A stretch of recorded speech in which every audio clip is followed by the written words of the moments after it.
ਵਾਹਿਗੁਰੂ ਜੀ ਕੀ ਫਤਿਹ। ਸਤਿਗੁਰੂ ਧੰਨ ਸਾਹਿਬ ਸ੍ਰੀ ਗੁਰੂ ਗ੍ਰੰਥ ਸਾਹਿਬ ਪਾਤਸ਼ਾਹ ਜੀ ਸਤਿਗੁਰਾਂ ਦੀ ਪਾਵਨ ਅੰਮ੍ਰਿਤ ਬਾਣੀ ਦੇ ਅੰਦਰੋਂ ਸਾਧ ਸੰਗਤ ਐਸਾ ਕੋਈ ਵੀ ਵਿਸ਼ਾ ਨਹੀਂ ਜਿਹਨੂੰ ਮੇਰੇ ਸਤਿਗੁਰਾਂ ਨੇ ਅੰਮ੍ਰਿਤ ਬਾਣੀ ਦੇ ਅੰਦਰ ਹੱਲ ਨਾ ਕੀਤਾ ਹੋਵੇ।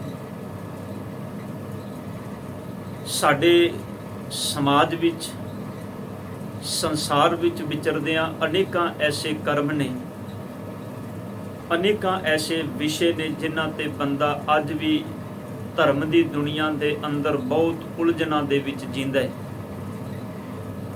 ਉੱਥੇ ਫਿਰ ਧਰਮ ਦੇ ਅੰਦਰ ਦੋ ਧਿਰਾਂ ਬਣ ਜਾਂਦੀਆਂ ਨੇ। ਇੱਕ ਧਿਰ ਸਾਧ ਸੰਗਤ ਤੇ ਕਹਿੰਦੀ ਹੈ ਵੀ ਇਹ ਕੰਮ ਕਰ ਲੈਣਾ ਚਾਹੀਦਾ ਹੈ, ਤੇ ਦੂਜੀ ਧਿਰ ਇਹ ਕਹਿੰਦੀ ਹੈ ਵੀ ਨਹੀਂ, ਇਹ ਕੰਮ ਬੰਦੇ ਨੂੰ ਨਹੀਂ ਕਰਨਾ ਚਾਹੀਦਾ। ਸਾਡੇ ਕੋਲੋਂ ਸਾਧ ਸੰਗਤ ਨਿਰਣਾ ਕਰਨ ਦੇ ਲਈ ਇੱਕ ਬੜੀ ਪਿਆਰੀ ਜੁਗਤ ਹੈ, ਇੱਕ ਬੜਾ ਪਿਆਰਾ ਢੰਗ ਤੇ ਤਰੀਕਾ ਹੈ। ਉਹ ਹੈ ਧੰਨ ਧੰਨ ਸਾਹਿਬ ਸ੍ਰੀ ਗੁਰੂ ਗ੍ਰੰਥ ਸਾਹਿਬ ਪਾਤਸ਼ਾਹ ਜੀ ਦੀ ਅੰਮ੍ਰਿਤ ਬਾਣੀ। ਅੰਮ੍ਰਿਤ ਬਾਣੀ ਦੇ ਰਾਹੀਂ ਅਸੀਂ ਆਪਣੇ ਜੀਵਨ ਦਾ ਹਰ ਇੱਕ ਜਿਹੜਾ ਐਸਾ ਵਿਵਾਦ, ਜਿਹੜਾ ਐਸਾ ਝਗੜਾ, ਜਿਹੜੀ ਐਸੀ ਵਿਚਾਰ ਸਾਡੇ ਮਨ ਵਿੱਚ ਉਤਪੰਨ ਹੁੰਦੀ ਹੈ, ਉਹਨੂੰ ਸਤਿਗੁਰ ਕੀ ਪਾਵਨ ਬਾਣੀ ਦੇ ਰਾਹੀਂ ਅਸੀਂ ਹੱਲ ਕਰ ਸਕਦੇ ਹਾਂ। ਪਰ ਫਿਰ ਵੀ ਪਤਾ ਨਹੀਂ ਕੀ ਕਾਰਨ ਹੈ ਸਾਧ ਸੰਗਤ ਕਿ ਐਸੇ ਅਨੇਕਾਂ ਸਬਜੈਕਟ ਨੇ ਜਿਨ੍ਹਾਂ ਨੂੰ ਅਸੀਂ ਪੰਥਕ ਤੌਰ ਤੇ ਅੱਜ ਵੀ ਛੂਹਣ ਲੱਗਿਆਂ ਜਾਂ ਉਹਨਾਂ ਨੂੰ ਵਿਚਾਰਨ ਲੱਗਿਆਂ ਅੱਜ ਵੀ ਧਰਮ ਦੀ ਦੁਨੀਆ ਦੇ ਵਿੱਚ ਬੜਾ ਡਰਨੇ ਆ। ਇਸੇ ਤਰ੍ਹਾਂ ਇੱਕ ਸਬਜੈਕਟ ਹੈ ਸਾਧ ਸੰਗਤ ਜਿਹਨੂੰ ਮੈਂ ਯਤਨ ਕੀਤਾ ਹੈ। ਇਹ ਵਿਚਾਰ ਸਾਧ ਸੰਗਤ ਮੇਰੀ ਆਪਣੀ ਕੋਈ ਨਹੀਂ, ਮੈਂ ਸਿਰਫ ਧੰਨ ਗੁਰੂ ਗ੍ਰੰਥ ਸਾਹਿਬ ਪਾਤਸ਼ਾਹ ਜੀ ਦੀ ਪਾਵਨ ਬਾਣੀ ਦੇ ਅੰਦਰ ਇੱਕ ਸ਼ਬਦ ਲਿਆ ਹੈ ਸਤਿਗੁਰਾਂ ਦਾ। ਇਹ ਪਾਵਨ ਸ਼ਬਦ ਧੰਨ ਗੁਰੂ ਗ੍ਰੰਥ ਸਾਹਿਬ ਪਾਤਸ਼ਾਹ ਜੀ ਦੇ 1289 ਅੰਕ ਤੇ ਸੁਭਾਏਮਾਨ ਹੈ। 89 ਅੰਕ ਤੇ 1279 ਅੰਕ ਤੇ ਸਤਿਗੁਰਾਂ ਦਾ ਇਹ ਪਾਵਨ ਸ਼ਬਦ ਸੁਭਾਏਮਾਨ ਹੈ। ਔਰ ਇਸ ਪਾਵਨ ਸ਼ਬਦ ਦੇ ਅੰਦਰ ਧੰਨ ਧੰਨ ਗੁਰੂ ਨਾਨਕ ਪਾਤਸ਼ਾਹ ਜੀ ਉਹ ਸਾਡੇ ਮਨ ਦੇ ਇੱਕ ਬੜੇ ਵੱਡੇ ਭੁਲੇਖੇ ਨੂੰ ਦੂਰ ਕਰਦੇ ਨੇ। ਸਤਿਗੁਰ ਗੁਰੂ ਨਾਨਕ ਪਾਤਸ਼ਾਹ ਜੀ ਨੇ ਕਿਰਪਾ ਕੀਤੀ ਹੈ। ਪਾਤਸ਼ਾਹ ਕਹਿੰਦੇ ਨੇ ਇੱਕ ਐਸੀ ਜੁਗਤ ਧਰਮ ਦੀ ਦੁਨੀਆ ਦੇ ਅੰਦਰ, ਕਿਉਂਕਿ ਸਾਧ ਸੰਗਤ ਧਰਮ ਚੰਗੇ ਗੁਣਾਂ ਨੂੰ ਕਮਾਉਣ ਦਾ ਇੱਕ ਜ਼ਰੀਆ ਹੈ, ਜਿੱਥੇ ਅਸੀਂ ਭਲੇ ਬੰਦਿਆਂ ਦੀ ਸੰਗਤ ਵਿੱਚ ਬੈਠ ਕੇ ਪਰਮਾਤਮਾ ਦੇ ਚੰਗੇ ਗੁਣਾਂ ਨੂੰ ਆਪਣੇ ਜੀਵਨ ਦੇ ਵਿੱਚ ਧਾਰਨ ਕਰਦੇ ਹਾਂ। ਉਹਨਾਂ ਗੁਣਾਂ ਨੂੰ ਧਾਰਨ ਕਰਕੇ ਫਿਰ ਅਸੀਂ ਜਦੋਂ ਸਮਾਜ ਵਿੱਚ ਵਿਚਰਦੇ ਹਾਂ, ਸਮਾਜ ਵਿੱਚ ਕਰਮ ਕਰਦੇ ਹਾਂ, ਤੇ ਉਹ ਗੁਣ ਸਾਡੇ ਭਾਈਵਾਲ ਬਣਦੇ ਨੇ। ਉਹਨਾਂ ਗੁਣਾਂ ਤੇ ਆਧਾਰ ਤੇ ਅਸੀਂ ਚੰਗੇ ਸਮਾਜ ਦੀ ਸਿਰਜਣਾ ਕਰਨੇ ਆ, ਚੰਗੇ ਸੰਸਾਰ ਦੀ ਸਿਰਜਣਾ ਕਰਨੇ ਆ। ਇਸ ਕਰਕੇ ਧੰਨ ਗੁਰੂ ਨਾਨਕ ਪਾਤਸ਼ਾਹ ਜੀ ਨੇ ਕਿਰਪਾ ਕੀਤੀ ਹੈ। ਵੈਸੇ ਬੰਦੇ ਦੇ ਦੋ ਤਰ੍ਹਾਂ ਦੀ ਖੁਰਾਕ ਹੈ। ਇੱਕ ਇਨਸਾਨ ਦੀ ਖੁਰਾਕ ਹੈ ਤਨ ਦੀ, ਜਿੰਦੇ ਲਈ ਉਹਨੂੰ ਬਾਹਰ ਮੁਖੀ ਭੋਜਨ ਚਾਹੀਦਾ ਹੈ ਤਾਂ ਕਿ ਉਹਦੇ ਤਨ ਨੂੰ ਊਰਜਾ ਮਿਲੇ, ਉਹਦੇ ਤਨ ਨੂੰ ਐਨਰਜੀ ਮਿਲੇ, ਬਲ ਮਿਲੇ, ਤੇ ਉਹ ਸਰੀਰ ਦੇ ਕੰਮ ਆਪਣੇ ਤਨ ਦੇ ਨਾਲ ਕਰ ਸਕੇ। ਦੂਸਰਾ ਸਾਧ ਸੰਗਤ ਭੋਜਨ ਹੈ ਸਾਡੀ ਆਤਮਾ ਦਾ, ਸਾਡੀ ਮਾਨਸਿਕਤਾ ਦਾ, ਜੋ ਵਿਚਾਰਾਂ ਦੇ ਆਧਾਰ ਤੇ ਸਾਡੇ ਅੰਦਰ ਪੈਦਾ ਹੁੰਦਾ ਹੈ। ਇਸੇ ਕਰਕੇ ਬਾਣੀ ਨੇ ਇੱਕ ਬਚਨ ਆਖਿਆ, ਕਬੀਰ ਮਨ ਪੰਖੀ ਭਇਓ ਉੱਡ ਉੱਡ ਦਹਿ ਦਿਸ ਜਾਏ, ਜੋ ਜੈਸੀ ਸੰਗਤ ਮਿਲੇ ਸੋ ਤੈਸੋ ਫਲ ਖਾਏ।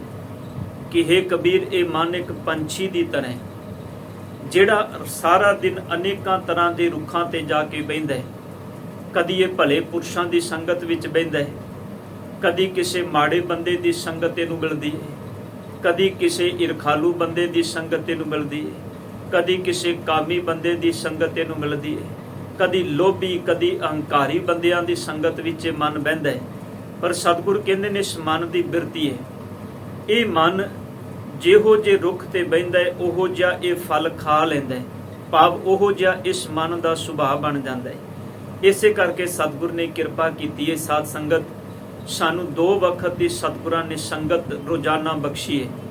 ਵੈਸੇ ਸਿੱਖ ਦਿਨ ਵਿੱਚ ਕਿਸੇ ਵੇਲੇ ਵੀ ਬਾਣੀ ਪੜ੍ਹੇ, ਉਹ ਬਾਣੀ ਪੜ੍ਹਨਾ ਇਹਦੇ ਲਈ ਅੰਮ੍ਰਿਤ ਵੇਲਾ ਹੀ ਹੈ, ਕਿਉਂਕਿ ਉਹ ਅੰਮ੍ਰਿਤ ਗੁਣਾਂ ਦੀ ਵਿਚਾਰ ਉਸ ਸਮੇਂ ਦੇ ਅੰਦਰ ਕਰ ਰਿਹਾ। ਪਰ 2 ਵਕਤ ਐਸੇ ਨੇ, ਅੰਮ੍ਰਿਤ ਵੇਲਾ ਤੇ ਸੰਧਿਆ ਵੇਲਾ। ਅੰਮ੍ਰਿਤ ਵੇਲੇ ਇਹ ਆਪਣੇ ਮਨ ਦੇ ਅੰਦਰ ਜਿਹੜਾ ਮਨ ਸੰਸਾਰ ਦੇ ਵਿਸ਼ੇ ਵਿਕਾਰਾਂ ਭਟਕਨਾਵਾਂ ਤੋਂ ਦੂਰ ਹੈ, ਉਹਦੇ ਵਿੱਚ ਰੱਬ ਦੇ ਚੰਗੇ ਗੁਣਾਂ ਨੂੰ ਭਰਦਾ ਹੈ। ਤੇ ਸਾਰਾ ਦਿਨ ਜਿਹੜਾ ਬੰਦਾ ਸੰਗਤ ਸੋਬਤ ਵਿੱਚ ਬੈਠਦਾ ਹੈ, ਸ਼ਾਮ ਨੂੰ ਫਿਰ ਗੁਰੂ ਕੀ ਗੋਦ ਵਿੱਚ ਬੈਠ ਕੇ ਆਪਣੇ ਮਨ ਦੀ ਸਫਾਈ ਕਰਦਾ ਹੈ, ਆਪਣੇ ਮਨ ਦੇ ਅੰਦਰ ਦੇ ਅਵਗੁਣਾਂ ਨੂੰ, ਆਪਣੀਆਂ ਅੰਦਰ ਦੀਆਂ ਬੁਰਾਈਆਂ ਨੂੰ, ਕਚਰੇ ਨੂੰ, ਗੰਦਗੀ ਨੂੰ ਦੂਰ ਕਰਦਾ ਹੈ। ਹੁਣ ਧੰਨ ਗੁਰੂ ਨਾਨਕ ਸਾਹਿਬ ਪਾਤਸ਼ਾਹ ਜੀ ਨੇ ਇਸ ਵਿਸ਼ੇ ਦੇ ਅੰਦਰ ਜਿਹੜੀ ਗੱਲ ਕੀਤੀ ਹੈ, ਪਾਤਸ਼ਾਹ ਜੀ ਨੇ ਗੱਲ ਕੀਤੀ ਸਾਧ ਸੰਗਤ ਮਾਸ ਦੀ। ਇਹ ਝਗੜਾ ਸਾਡੇ ਸਮਾਜ ਵਿੱਚ ਸਾਧ ਸੰਗਤ ਬਹੁਤ ਵੱਡਾ ਝਗੜਾ ਹੈ। ਇੱਕ ਧਿਰ ਕਹਿੰਦੀ ਹੈ ਵੀ ਇਹ ਧਰਮ ਦਾ ਵਿਸ਼ਾ ਹੈ, ਇਹਨੂੰ ਖਾ ਲੈਣਾ ਚਾਹੀਦਾ ਹੈ, ਵੀ ਪਰਮਾਤਮਾ ਦੀਆਂ ਬਣਾਈਆਂ ਸਾਰੀਆਂ ਚੀਜ਼ਾਂ ਨੇ, ਉਹਦੇ ਲਈ ਬਾਣੀ ਦੇ ਅੰਦਰੋਂ ਕੁਝ ਪ੍ਰਮਾਣ ਵੀ ਮਿਲਦੇ ਨੇ। ਇੱਕ ਧਿਰ ਇਹ ਕਹਿੰਦੀ ਹੈ ਵੀ ਨਹੀਂ, ਇਹਨਾਂ ਚੀਜ਼ਾਂ ਨੂੰ ਬੰਦੇ ਨੂੰ ਆਪਣੇ ਜੀਵਨ ਵਿੱਚ ਨਹੀਂ ਵਰਤਣਾ ਚਾਹੀਦਾ, ਕਿਉਂਕਿ ਪਰਮਾਤਮਾ ਨੇ ਇਨਸਾਨ ਦੇ ਲਈ ਹੋਰ ਬਹੁਤ ਸਾਰੀਆਂ ਚੀਜ਼ਾਂ ਬਣਾਈਆਂ ਨੇ। ਸਾਧ ਸੰਗਤ, ਮੈਂ ਇਸ ਵਿਚਾਰ ਨੂੰ ਆਰੰਭ ਕਰਨ ਤੋਂ ਪਹਿਲਾਂ ਸਿਰਫ ਇੱਕ ਬੇਨਤੀ ਕਰ ਦੇਣਾ ਚਾਹਨਾ ਕਿ ਜਦੋਂ ਸਤਿਗੁਰੂ ਨੇ ਧਰਮ ਦੀ ਗੱਲ ਕੀਤੀ ਹੈ ਨਾ, ਜਪਜੀ ਸਾਹਿਬ ਜੀ ਦੀ ਇਹ ਪੰਕਤੀ ਤੁਸੀਂ ਰੋਜ਼ ਪੜ੍ਹਦੇ ਹੋ। ਧੰਨ ਗੁਰੂ ਨਾਨਕ ਪਾਤਸ਼ਾਹ ਕਹਿੰਦੇ ਨੇ, ਧੌਲ ਧਰਮ ਦਇਆ ਕਾ ਪੂਤ। ਸਾਹਿਬ ਕਹਿੰਦੇ ਨੇ ਜਿਹੜਾ ਧੌਲ ਰੂਪੀ ਧਰਮ ਹੈ, ਇਹ ਦਇਆ ਦਾ ਪੁੱਤਰ ਹੈ। ਇਹਨਾਂ ਮਤਲਬ ਇਹ ਧੌਲ ਰੂਪੀ ਧਰਮ ਜਿਹੜਾ ਹੈ ਉਹ ਦਇਆ ਦਾ ਪੁੱਤਰ ਹੈ, ਤੇ ਦਇਆ ਪਿਓ ਹੈ ਤੇ ਧਰਮ ਪੁੱਤਰ ਹੈ। ਇਹਨਾਂ ਮਤਲਬ ਇਹ ਪਿਓ ਪਹਿਲਾਂ ਹੈ ਜੀਵਨ ਦੇ ਵਿੱਚ ਤੇ ਪੁੱਤਰ ਬਾਅਦ ਵਿੱਚ। ਸਤਿਗੁਰੂ ਗੁਰੂ ਨਾਨਕ ਸਾਹਿਬ ਪਾਤਸ਼ਾਹ ਕਹਿੰਦੇ ਨੇ, ਜਿਸ ਬੰਦੇ ਦੇ ਅੰਦਰ ਦਇਆ ਨਹੀਂ, ਸਾਹਿਬ ਕਹਿੰਦੇ ਨੇ ਉਹ ਬੰਦਾ ਕਦੀ ਧਰਮੀ ਨਹੀਂ ਬਣ ਸਕਦਾ। ਔਰ ਜਿਸ ਬੰਦੇ ਨੇ ਸਿਰਫ ਧਰਮ ਦੀ ਗੱਲ ਕਰਨੀ ਹੈ, ਉਹਦਾ ਧਰਮ ਦਇਆ ਤੋਂ ਬਿਨਾਂ ਸਿਰਫ ਬਾਹਰਮੁਖੀ ਭੇਖ ਪਹਿਰਾਵਾ ਤੇ ਪਖੰਡ ਹੋ ਸਕਦਾ, ਇਸ ਤੋਂ ਵੱਧ ਕੇ ਕੁਝ ਨਹੀਂ।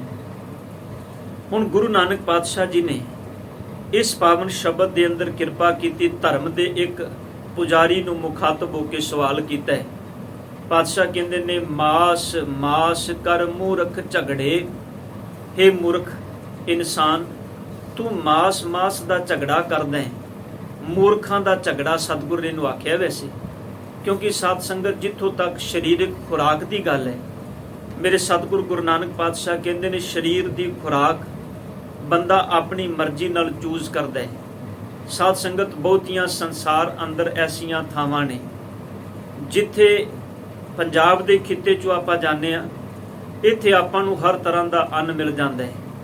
ਪਰ ਖਿਆਲ ਕਰਿਓ, ਜਿਹੜੇ ਸਮੁੰਦਰੀ ਤੱਟਾਂ ਤੇ ਰਹਿਣ ਵਾਲੇ ਲੋਕ ਨੇ, ਜਾਂ ਟਾਪੂਆਂ ਤੇ ਰਹਿਣ ਵਾਲੇ ਲੋਕ ਨੇ, ਜਾਂ ਹੋਰ ਐਸੇ ਦੇਸ਼ ਦੇਸ਼ਾਂਤਰ ਐਸੀਆਂ ਜਗ੍ਹਾ ਨੇ ਜਿੱਥੇ ਸਾਧ ਸੰਗਤ ਇਹ ਇੰਨੇ ਤਰ੍ਹਾਂ ਦਾ ਅੰਨ ਬੰਦੇ ਨੂੰ ਨਹੀਂ ਮਿਲਦਾ, ਉੱਥੇ ਫਿਰ ਉਹਨਾਂ ਨੂੰ ਉਸ ਤਰ੍ਹਾਂ ਦਾ ਫੂਡ ਆਪਣੇ ਜੀਵਨ ਵਿੱਚ ਵਰਤਣਾ ਪੈਂਦਾ ਹੈ। ਜਿਵੇਂ ਆਪ ਸਮੁੰਦਰ ਦੇ ਤੱਟਾਂ ਤੇ ਜਾਂਦੇ ਹੋ, ਉੱਥੇ ਦੇ ਲੋਕਾਂ ਨੂੰ ਜਿਹੜਾ ਹੈ ਬਾਹਰਮੁਖੀ ਜਿਹੜੇ ਜੀਵ ਦੇ ਪਾਣੀ ਦੇ ਅੰਦਰ ਰਹਿਣ ਵਾਲੇ, ਉਹ ਉਹਨਾਂ ਜੀਵਾਂ ਨੂੰ ਪਾਣੀ ਦੇ ਵਿੱਚੋਂ ਕੱਢ ਕੇ ਉਹਨਾਂ ਜੀਵਾਂ ਦਾ ਮਾਸ ਖਾਣ ਨੂੰ ਉਹ ਸਭ ਤੋਂ ਜ਼ਿਆਦਾ ਤਰਜੀਹ ਦਿੰਦੇ ਨੇ। ਤੇ ਮੇਰੇ ਖਿਆਲ ਵਿੱਚ ਜੇ ਸਤਿਗੁਰੂ ਗੁਰੂ ਨਾਨਕ ਪਾਤਸ਼ਾਹ ਜੀ ਸਤਿਗੁਰਾਂ ਦੇ ਧਰਮ ਦੀ ਗੱਲ ਕਰੀਏ, ਤੇ ਪਾਤਸ਼ਾਹ ਕਹਿੰਦੇ ਨੇ ਇਹ ਗੱਲ ਠੀਕ ਹੈ, ਧਰਮੀ ਬੰਦਾ ਉਹੀ ਹੋਏਗਾ ਜਿਹਦੇ ਅੰਦਰ ਦਇਆ ਹੈ।